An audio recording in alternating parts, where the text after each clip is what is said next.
Hello, my name is Grumpy. Grumpy Eye. Grumpy Eye. Grumpy Eye. Inside Star Citizen mission to module.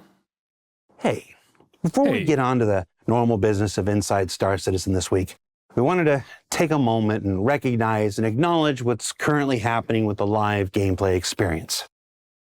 Obviously, anyone that's been following the project they are addressing it. That's cool. of time knows that running a live gameplay environment throughout the process of development is an unusual, sometimes trying, but often rewarding experience. But it's not just the tremendous work of our developers that make this possible. It's also the continuing commitment of you, our players, that allow us to test things at scale. Because it's often easy to forget that with the hype and excitement of a new release, that every level of Star Citizen is a development and testing platform, even the live alpha. Now, even knowing that the launch of Alpha 3.18 was going to be rougher than normal, I think it's fair and safe to say that we were all hoping for a somewhat smoother experience than the one that you have been finding the last week. Now, while I'm going to continue pointing you to the amazing efforts of our platform team, the player experience team, and especially the community team in updating you on the continuing progress through the website and socials, because quite frankly, they're far more plugged into those things than I am and will have much better information than I ever will. We did feel it was important to acknowledge the current state of things at the top of this show, whose story was set weeks and months before. I said it on SCO, and You know what? This is going to happen again with 4.0. Mark my words. before. I said it on SCO, and I'll say it again here. We don't just share in the victories with each and every one of you. We're often right there with you with the same thoughts and the same feelings about our disappointments. We're sorry for the rough launch, but I hope you can see the determination and the dedication. They said it. Jared said it. We love you, Jared. Of those people working to improve things in the improvements that are being made each and every day this week, and will continue until we get things where we want them to be. So with that said, let's get started with this week's show. Since the launch of the Persistent Universe... Not gonna lie, this is mature. And I like this. I want to see more of this CAG, honestly. From all of them, from Jared, Chris, etc., etc. I want to see all of them behave this maturely. So that's gonna put me out of a job, basically, because I'm immature as fuck. But, yeah, I like this. November 2015, mission gameplay has been at the center of the Star Citizen experience. Whether that's doing someone a favor and investigating a few ICC probes, delivering an important package from one planet to the next, or infiltrating a gang of would-be ne'er-do-wells in efforts to keep Stanton safe, missions often push players forward into areas they might not otherwise have discovered and pull them deep into the scandalous underbelly of the star system. And over the years, through the work of the mission feature team, missions have continued to evolve into a modular system that allows for designers anywhere in any studio to create missions not in the weeks and months of 2015, but in the mere days of 2023. So on this week's Inside Star Citizen, let's learn a bit more about how that modular system works, the technical complexities that make it possible, and take a peek at some of the new modules currently in development for Alpha 3.19. Okay, there are gonna be some new modules. Shit, I'm already thinking that this is gonna be a waste of time, honestly. Like the start of it was good with the apology and all of that, and then I'm pretty sure that the next portion is gonna be like the most of the ICs last year. But let's give it a try. And beyond. Go ahead, you can do it. I can do it. Missions matter. No, missions modules. Elliot Maltby. Mission modules, you're at scene 5. Mission modules, Lars, scene 5. Okay. Always wanted to do that.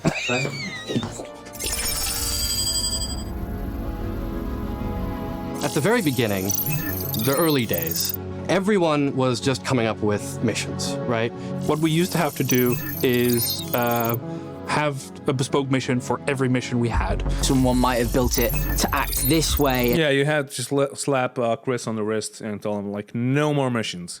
No more stuff. Let's do this first, and then we will, like, do whatever you want to. And then another person might have built it to act this way, but in a completely different way. So one person would start like a delivery mission, would have to write it from beginning to end, and then some other person would have write a bounty mission from beginning to end, and then another delivery mission, again, from beginning to end. And the problem with that situation was that everyone wrote their scripts differently. Each mission, while might have similarities, every bit of logic was different in some way. We are a game that constantly evolves, that constantly gets updated, so things break sometimes. We used to get bugs back, which was like, oh, you know, that when we enter the action area for this mission, this happens, but it wouldn't happen on the other one, even though they're functionally doing the same thing. Everything was built in a different way, and so everything also needed to be fixed individually. It was a lot of reworking and redoing and over again, and eventually that could not be scaled up anymore. In a game like Star Citizen, where we really want to populate the entire universe with missions, we can't really do that. We have to come up with a different solution. We don't need Also, you need to come up with some, like, I'm gonna be nitpicky here, but most of the missions that we have in the game are the easiest solutions to a problem. So you need a mission that's gonna be like a delivery mission, for example. And the easiest solution would be, okay, point A, pick up, point B, drop off. And that's it.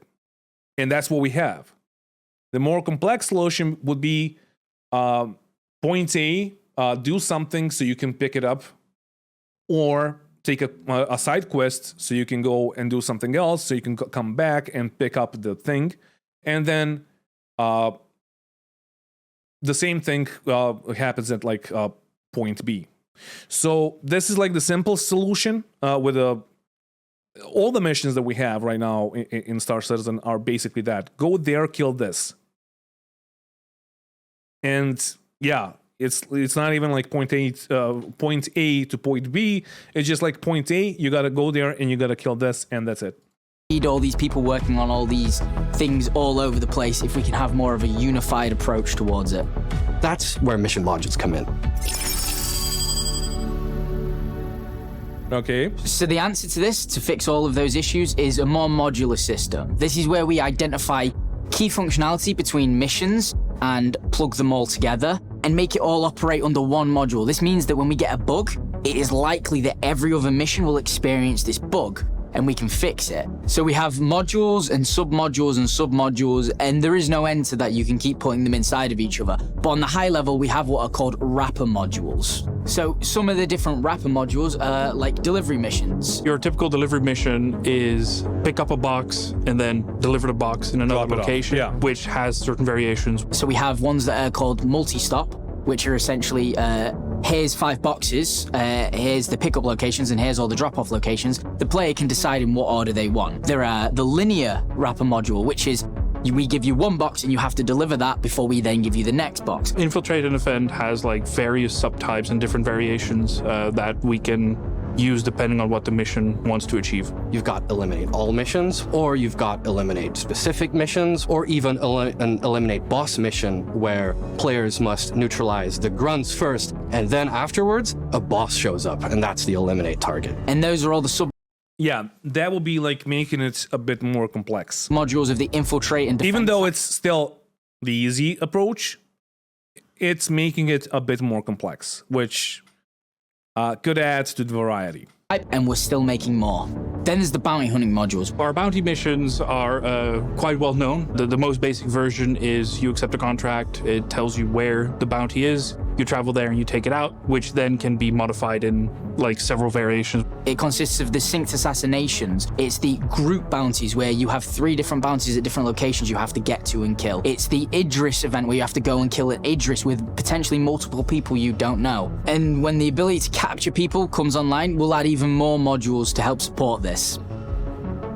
So what we're working on now is resource collection missions. That Hopefully, it's not includes gonna be just like go there, capture this guy, and bring him to the other place, because that's still gonna be like go to point A and deliver to point B, and that's it.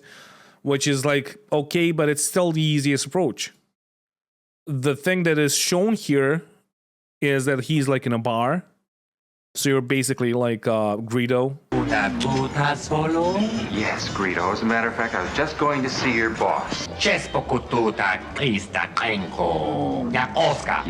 bet you have. And you're like stalking him. You get to him, you grab him, and then you deliver him. But if there are like steps that are going to be in between, that's going to make this game a great game. People comes online, we'll add even more modules to help support this. So what we're working on now is resource collection missions. That includes salvage and mining missions. Okay. We're even going to be adding classic things like someone wants 40 pieces of wheat and you have to go and find that and bring that back to them. All of these things we're looking into, investigating, hopefully you'll see soon. No Reddit, that's just an example. We're not actually going to collect wheat. Which is unfortunate because I want to see wheat in Star Citizen. But okay. So let's dive deeper into submodules and let's use one that looks relatively simple, the delivery module. The delivery module uses a wrapper called the multi-stop delivery. So when that fires, that starts something called the initialized delivery loop. The initialized delivery loop reads parameters that designers give us, say how many boxes they want to be delivered. For this example, let's say 3. So those 3 boxes would start 3 individual round deliveries. Now, a round delivery will care and track the progress of a singular box and its journey from point A to point B. So then after that round delivery has booted up and it has all the information, that then goes, right, now I need to start the first part of it, which is the pickup part. So it starts the pick up or drop off module, which then will check what has the designer specified to me. Does the designer care where this is spawned? Do they want it at a locker? Do they want it at an item port? If they don't, it will choose randomly. So let's say they go, okay, I want it to be picked up from a item port, which is essentially what you know as a shelf. The item is spawned on a shelf and it sits there waiting. When the player interacts with the item and picks it up, it sends a callback back. You could have just called it a shelf and not an item port, but sure. To the pickup or drop off and say, this item has been retrieved. The pickup or drop off goes, my job's complete, let me tell the round delivery. The round delivery then goes, okay, thank you for that information. I can now start the drop off process because the box that I had been told to pick up has been picked up. It will then say, I'm going to boot the pickup or drop off again, but this time it will specify the drop off process. Once again, taking into account anything that the designer specified if they want it dropped off in a locker or at a shelving unit again. Say this time it's a locker, then what happens is it will boot up a completely different module of the delivery locker. Then that will send the request to the delivery locker and say, hey, delivery locker, you're going to expect X item from X person. The delivery locker then waits. When you put it in the delivery locker will verify that the item is the one that was actually asked for you to be delivered. And then it will once again send an event back up to the pickup or drop off going, hey, I've got the right item. That'll go, cool, thank you. Send that up to the round delivery. The round delivery will go, well, that's my box gone. I've finished. I'm going to send this up to the initialized delivery loop. The initialized delivery loop goes, that's 1 out of 3 now delivered. It will then repeat this process for the other 2 boxes that can be done in any order. Then when that... But first of all, I love Elliot. But secondly, like, we already have this, right? Like, this is how it works right now. 3 now delivered. It will then repeat this process for the other 2 boxes that can be done in any order. Then when that completes all over together... Wait, this is you, Kwaku? You're Elliot? I fucking love you, dude. What's up? Initialized delivery loop will go, cool. I have a video on my second channel. Yeah, I didn't know, Auburn. I didn't know. Hello. Yeah, I have a video on the second channel where I talked about you. It's like a stream clip. I love the passion that you bring whenever you're talking about stuff like this. But tell me, isn't this how it's working right now already? All of my things have been finished. I'm going to send it up to the multi-stop. The multi-stop will then... Yeah, you are passionate. I love that in people, honestly.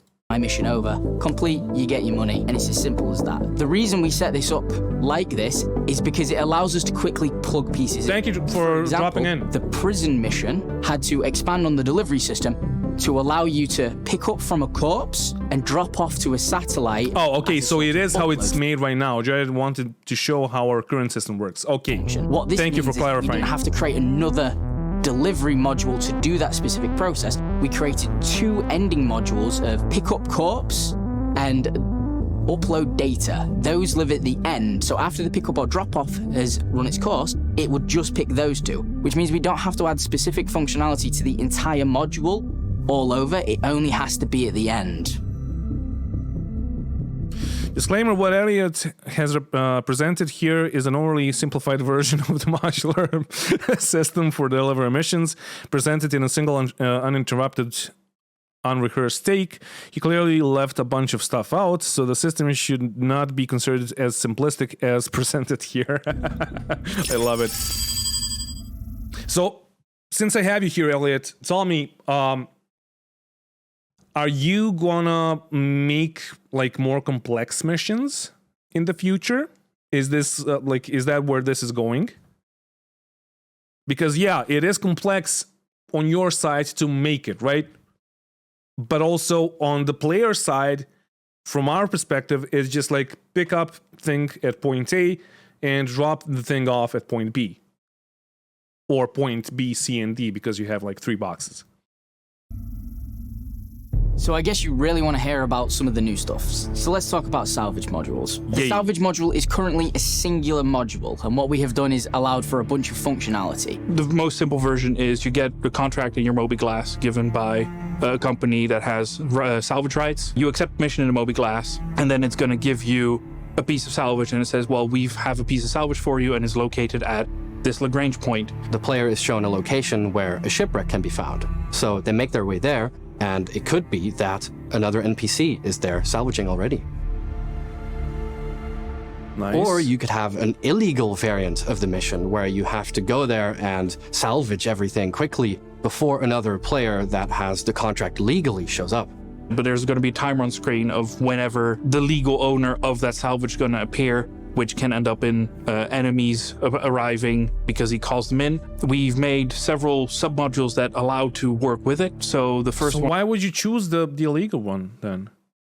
Yeah, so the idea is we can build modules that can be stitched to make more complex modules. You could stitch the module together right now to have a mission where you have to go lure out a boss, then kill them.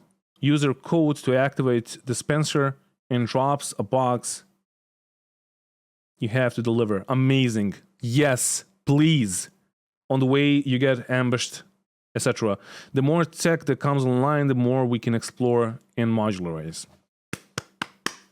Please, yes. One is, I love it. Spawn ship waves, so it's going to be a wave. How can I help? Module that allows the designer to define what the waves are like exactly, and then they show up. And another module that we've been making that we're actually quite proud of is a chicken ship module, and that's a ship that shows up and then is either going to attack you or try to run away. And if you scare it off by either damaging it or taking too long, it's going to try and jump away. And if it does so, then it allows the designer to define what's going to happen then. So the most basic version would be he's going to call in his friends. They come in, and then all of a sudden it's not you and a vulture against another vulture. It's going to be you against a retaliator bomber and 4 arrows, and you're in trouble.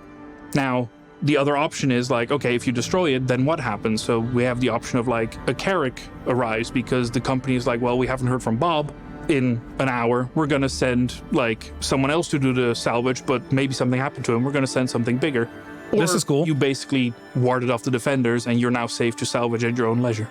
This kind of modular approach will allow other designers to come up with whatever they want when it comes to building missions. There could be a number of possibilities. It is only limited by their imagination. All of these sort of modifiers and options are there to sort of allow us to create different types of gameplay or different experiences with very little changing of the logic. It's a lot of just changing different properties on what's called a mission record. Another mission module that we're working on that hasn't been revealed yet is package extraction. So it's a mission where the Ninetales have taken over another Crusader platform, and they have gotten their hands on some highly valuable Crusader prototype ship components. So Crusader really wants them back before they fall into the wrong hands.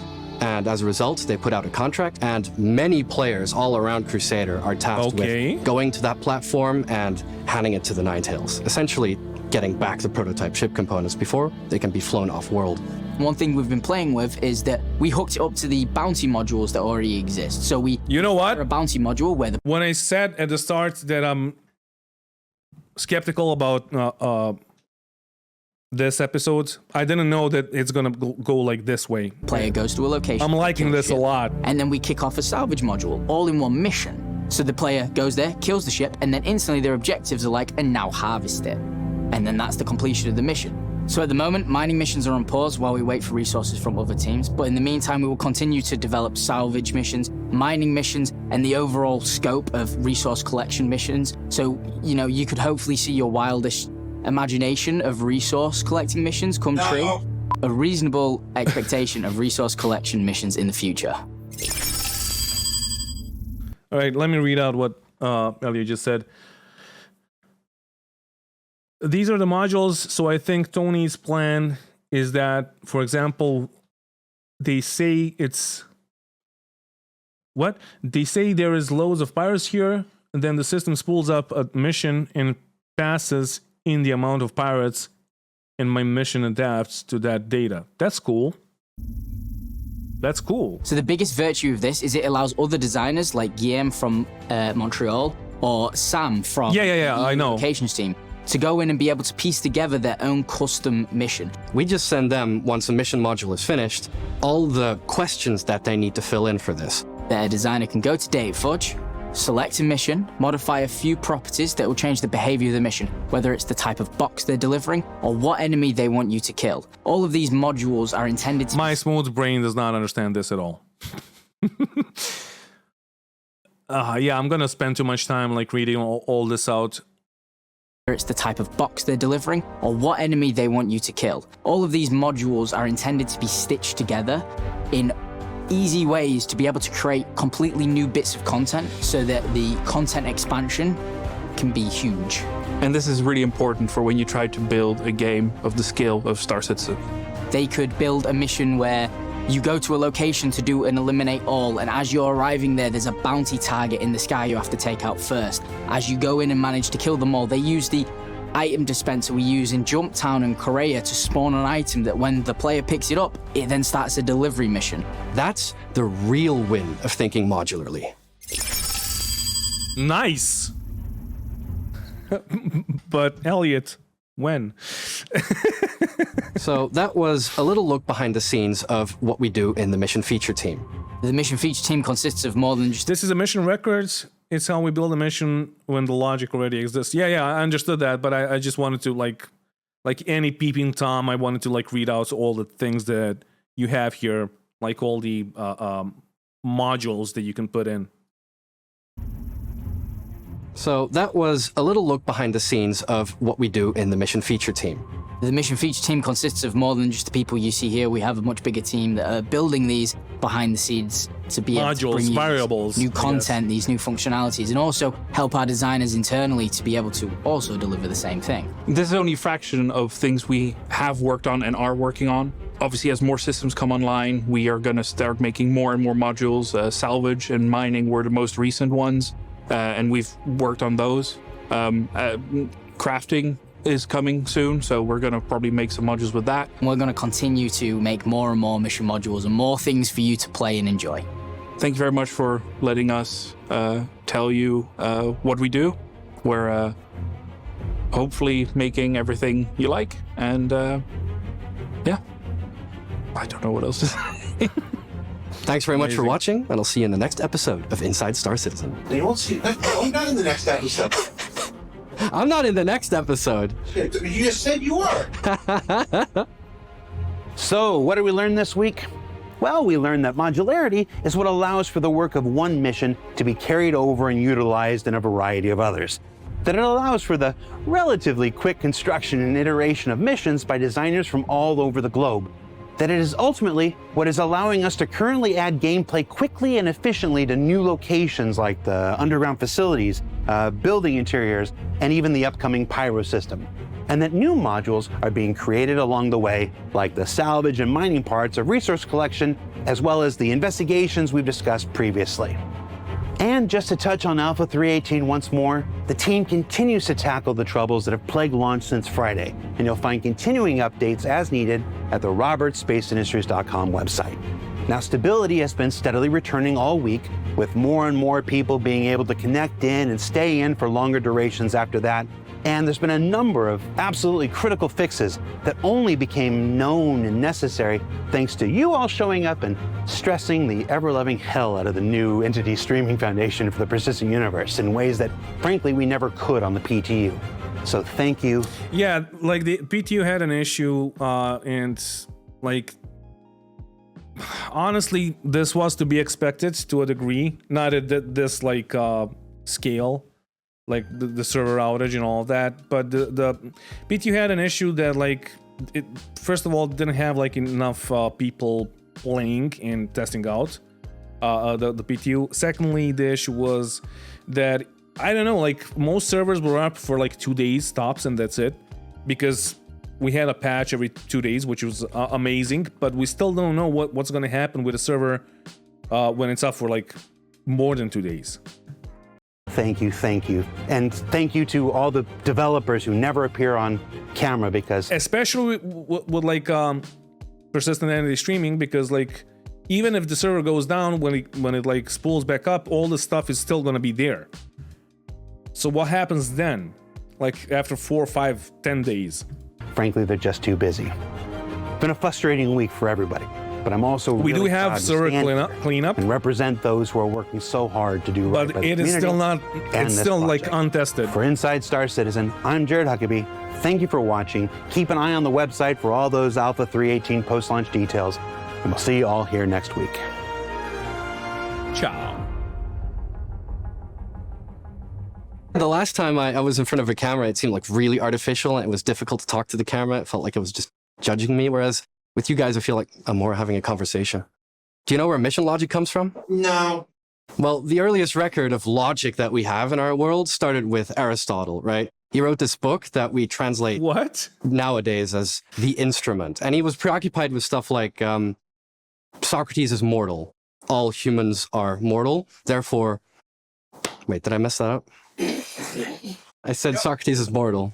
Nope, that's it. You had one chance. Okay. All right, since this is gonna go onto my main channel as a video, thank you for watching, and thank you to all my patrons that are supporting the channel. If you want to support the channel, there's gonna be a link down in the description of the video. You have the join button on YouTube if you want to become a channel member, and also merch. You can check out the merch, and it's amazing, it's cool. And Elliot, I gotta give you one of these. You're gonna love it. Like the quality is good.